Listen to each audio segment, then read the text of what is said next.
No, we didn't. As we talk about continuity here, we're laying the foundation for chapter 2, for everything we're going to do in calculus. Continuity will be required for our multiple theorems that we're going to be using. Okay, continuity is the basis for that. So we want to talk about how to define it, which we've already done, the different kinds of continuity, a discontinuity that you can have, and what you're allowed to do with legally, algebraically, with continuous functions. So continuity at a point in a layman's definition, continuity would be any graph that could be sketched in a fluid motion without having to lift up your pencil to move to anywhere else. So an asymptote would clearly cause a break. A jumper gap would clearly cause a break in the function. A removable is going to cause a break in the function. Anything that doesn't have those breaks is called continuous. That's just sort of the visual as you look at it. And then the opposite of being continuous would be discontinuous or discontinuity. Those are the words you'll hear me say. Okay, discontinuous at point blank. All right, here you go. Here are the the three we talked about, and then the 4 we'll introduce another day. We have removable, we have jump, also called gap. Okay, so you want to say, okay, could also be gap. Infinite, also called asymptotic. I will accept any of those words. You should be familiar, know which ones, and then removable, replaceable. Some words the book will use, some words the College Board AP curriculum will use. You got to be familiar with the different terminology and what means what. We'll talk about oscillating discontinuity another day. Here are some pictures.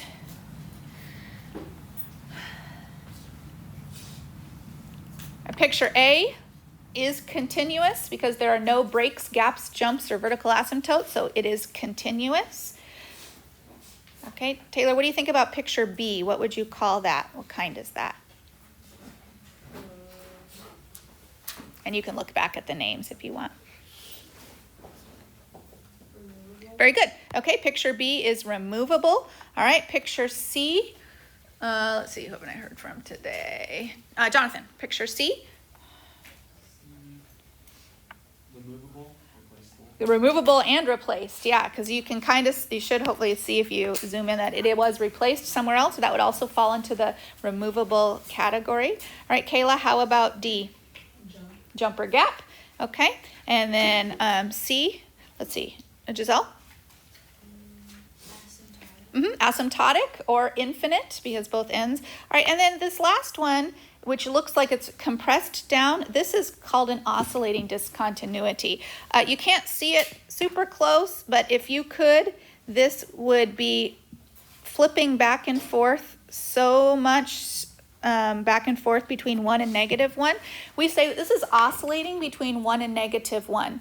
Every pixel, if you could zoom in far enough, every other pixel is going to be 1 or -1, 1 or -1, 1 or -1. So it's almost like there's a gap jump between every single one because it's jumping up and down, up and down, up and down, up and down. It's happening so fast. No matter how far you zoom in, you'll never find 2 pixels that are next to each other. They're always 1 and -1, 1 and -1, 1 and -1. And so we call that an oscillating graph because it's bouncing back and forth between those 2 values. This is the sine of 1 over x. It's an interesting function to graph sometime. If you want to grab your calculator, put it in radian mode, just keep zoom trig and zoom in, zoom in, zoom in, zoom in, zoom in, zoom in, and all you're going to see are the pixels bouncing back and forth. That's called oscillation. We don't spend much time with that, but it is an interesting one. All right, so what produces a removable discontinuity? A removable discontinuity always happens when you can factor and reduce. That makes a removable discontinuity. A vertical asymptote, the infinite discontinuity, that'll happen when you can factor and not reduce. Okay, so factoring followed by reducing always produces a removable discontinuity.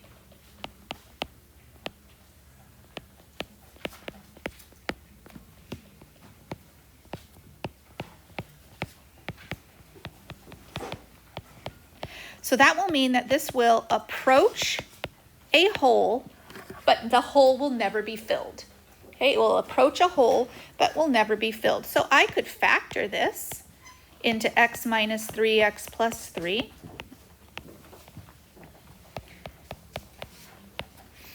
And I can reduce the x minus 3's, leaving me with just x plus 3. So the x value of the hole is going to be the thing that reduced away. It's been removed from the problem, therefore the hole is removed. So the x value is the number 3. The y value of the hole that's been removed is the limit of the graph approaching that 3 value of whatever was left. And then what was left was x plus 3. That was the parentheses that were left. So when I plug 3 into that, I get 6. So I have a hole that's removed, and the hole is positioned at 3, 6. The hole is at 3, 6. That will happen every time you factor and every time you reduce. That will produce a removable discontinuity.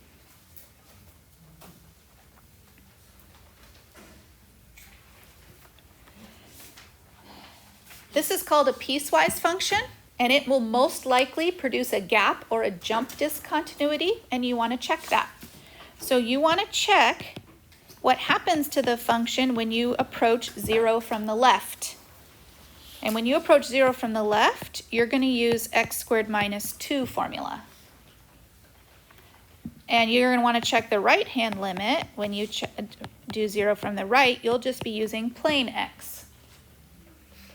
That's a piecewise function. It will most likely produce a gap or jump. So when I plug in the number 0, 0 minus squared minus 2, that's going to give me 0 plus minus 2.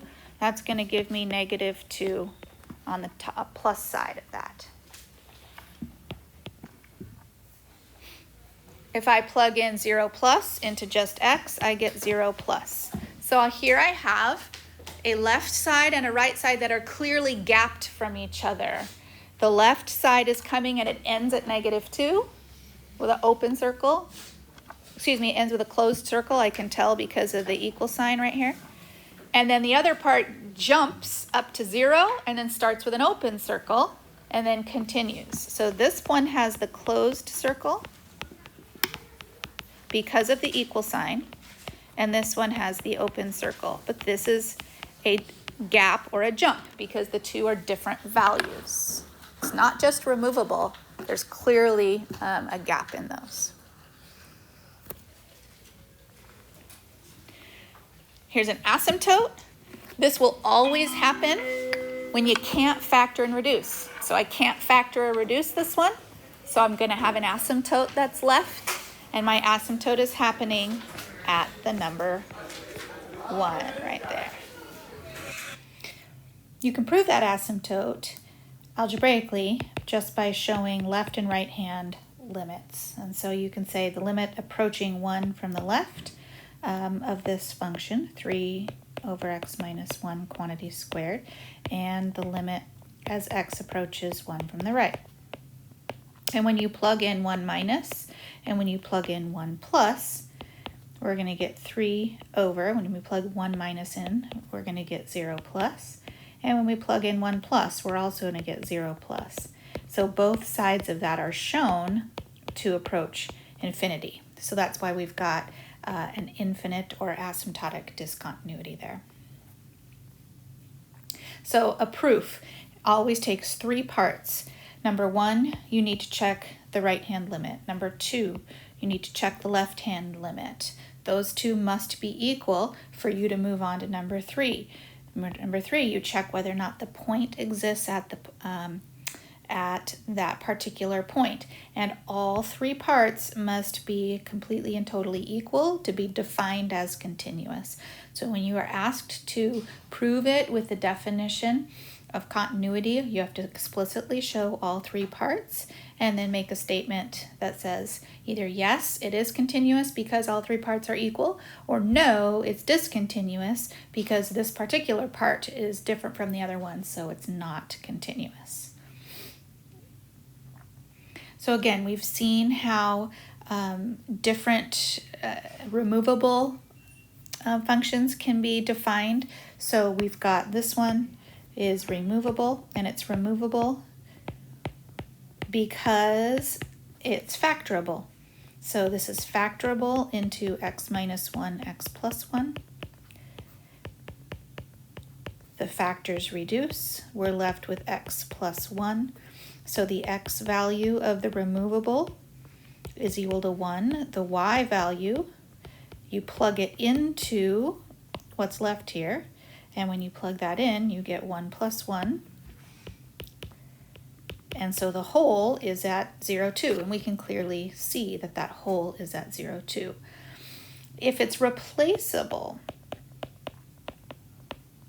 then you're going to see this become a piecewise function, and we're going to have x squared minus 1 over x minus 1 everywhere where x isn't equal to 1. And then the replacement, when x is equal to 1, what is this replaced with? Well, it's replaced with a point whose y value is 1. And so this is just a single point. 1, 1 is replaced. So this would be f of x equals. That's called an extended function, where you replace the missing value with something completely different. And then the final one is completely continuous. And so because the replaced value is in the spot where it needs to be, and so that is continuous. And so it fits all three parts. The limit as x approaches 1 from the left of the function is equal to 2. The limit approaching 1 from the right of the function is equal to 2.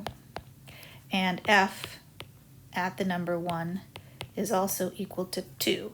And so all three parts of that meet the requirement for continuity, and so then we have proven that it's continuous. So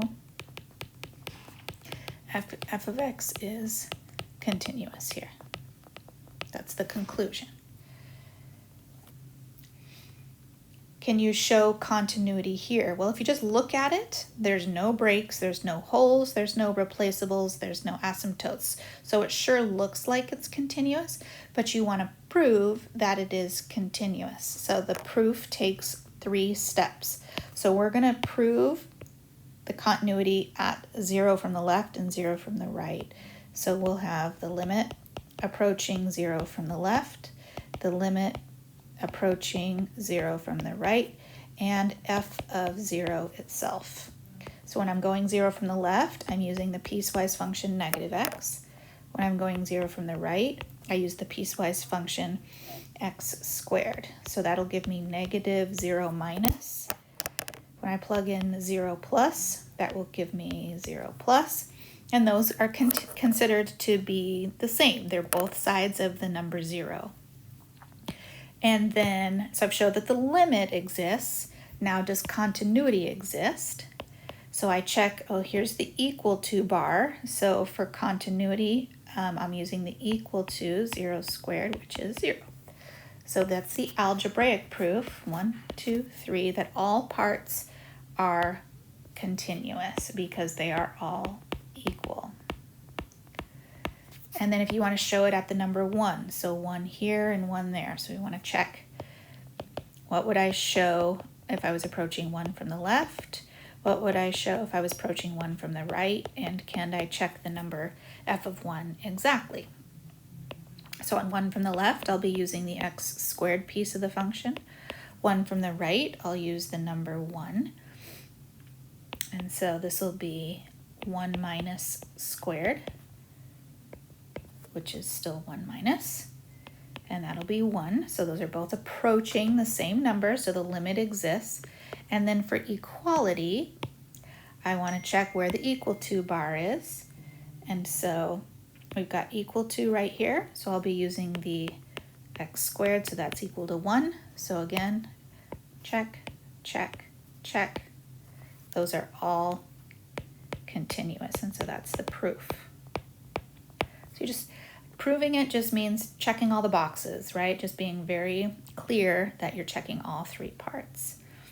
Here you don't have a graph to look at, so you would need to just rely on algebra. So we want to check 2 minus, and from 2 minus we'll be using the x squared minus 4x plus 5 part of the function for anything less than 2. And we're going to compare that to 2 plus, and we'll be using 4 minus x. And then we'll be checking f of 2 itself where there's equality.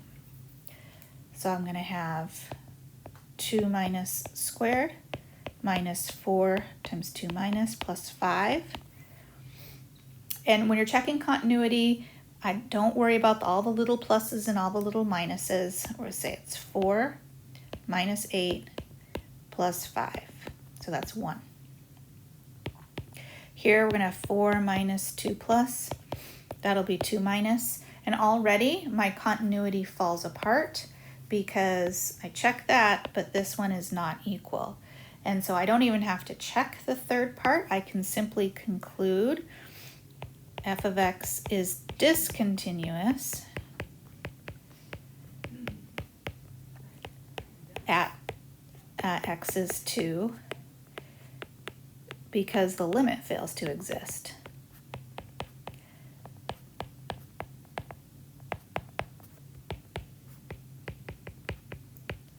All right, so you can't have continuity if you don't have the limit first. Limit first, that's the left and right. Then move on to checking the position of the point. Is it in the right spot? And then that you could move on to the final yes, then it is continuous, but in this case, no. When things are continuous, you can do lots of legal things. You can add continuous functions together, you can subtract them, you can multiply them, you can pull out a constant, you can divide them as long as the function is at no point equal to 0. So there's a lot of legal things you're allowed to do with continuous functions. You can also compose continuous functions. You can write g of f, or you can write g of f of x. So if the 2 functions are separately continuous, if you compose them, then together they will be continuous. So continuity works independently of each other, and continuity works when you put them together as well. All right, so that's enough for you to launch into some continuity homework and working with that, and then I'll see you next time.